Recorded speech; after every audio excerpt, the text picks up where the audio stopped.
Well, my name is Patrick Joshua Okello. I stand before you as the voice of the voiceless, as a Ugandan, as an ardent believer of the rule of law in our beloved country, Uganda.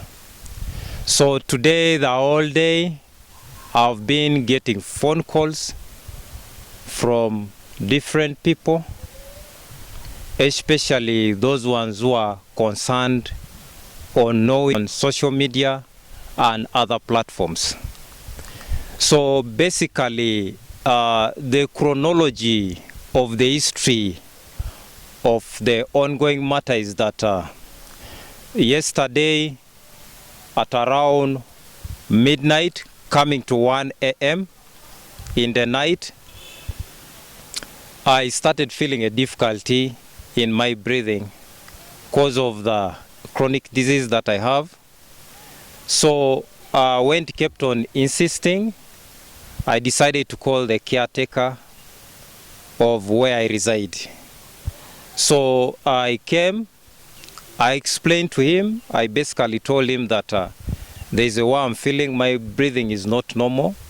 If you could kindly move with me to any nearest clinic, I buy medicine. So he told me that it is already late, you cannot move at this time. The best we can do is you send me, give me money for buying the medicine, then I'll definitely come back with the medicine you want. But then still, I also felt for his safety. I thought he's going alone also would not be safer for him. So he kept on insisting. He said, no, Joshua, let me do this for you. You see how you're breathing? Your breath is not normal. So just go and rest. I'll kindly deliver this for you.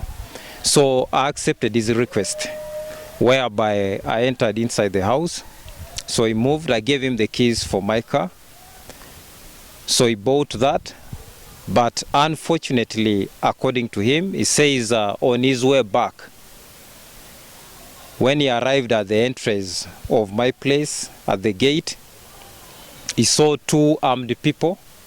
Both of them had guns, whereby when he stopped, they came to him, they told him to get out of the car. So he got out of the car, then they told him to open one of the behind doors of the car. So he did that, and they entered inside checking the car. I think their interest was to check whether I was seated behind. But unfortunately, according to their mission, they failed to succeed on what they wanted, despite the fact that I was not in the car. So after they came to him, whereby they asked him that, where is Joshua? So he told them that he's not around. So they insisted and asked him that, okay, where is he exactly? So he lied to them, he told them he has gone to Kampala. So when he told them that, they told him that, please kindly tell him to withdraw from the issue of the Honorable Speaker, Anita. If he insists, we are going to shoot him. So immediately after telling him that, they entered in the car that they had parked across the gate. According to the caretaker, he says it was a Primo, silver in color, numberless. So they entered inside and drove off immediately on a high speed. Early this morning, I sent a message to Honorable Captain Mike Mukula, and wherever he is, may God bless him for the advice that he gave me. So I sent what had happened to him through a message, whereby he advised me to go to the nearest police station. And indeed, I did that. I went to Obuku police station with a caretaker. So since it's the caretaker who had witnessed what happened, they definitely told him to write a statement about that, whereby we're given a reference number. And the police said they are going to make further investigations on that matter. So thank you very much. I remain Okello Joshua. May God bless you for God and my country. This morning, Mr. Okello, Council Okello called me, said, my brother, I survived an assassination. So I rushed into his place, and he narrated to me what happened, how to our silence, he had sent a caretaker to buy medicine around 1 in the morning. And as he returned, he found there was a car parked next to the gate, and they stopped him, Mr. Silva, and asked him, they searched the car, and they asked him, where is Mr. Okello Joshua? So the caretaker did say that Mr. Okello Joshua has traveled to Kampala. So they only said, warn him to drop the case of Honorable Anita, among others, we shall shoot him. So the whole day today, we have been with the Council Okello, going to the police stations to ensure that the security takes this matter seriously, and the authorities in the securities have taken this matter as a key point and with a lot of interest. And I'm very sure now that Mr. Okello, Council Okello's safety is now taken over by the security. So we would like to assure all those who are having any ill intentions about Council Okello that this case is a case a Ugandan is trying to ensure that our country is not penetrated by foreign powers. We all are aware that Honorable Anita has not been tried in any case.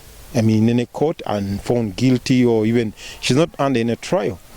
So therefore, it would mean that we are in a common law country where a person is innocent until proved guilty. So we all are aware that the British or the Americans sending sanctions to a person who has not even been tried is actually nonsensical. And therefore, that's why Joshua took this case to France now, to a European court, so that this issue can be heard in its merits.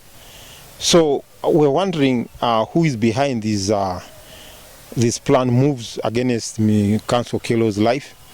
Would think that Ugandans would support this. Issues that affect our own should be an issue that all Ugandans should support, because at the end of the day, a Speaker of Parliament is a leader, is our leader in Parliament. And so what he is doing is to ensure that the name of Honorable Anita, the institution of Parliament, is protected and not abused by anybody coming from anywhere in the world and send stupid sanctions which are baseless, like we say, because there is no evidence against the Honorable Anita Mong. If they have other reasons why she's being sanctioned, then those reasons should also be spelled clearly. So this is why he wanted to go to an arbitration court to present this matter and be determined. I mean, he's a lawyer.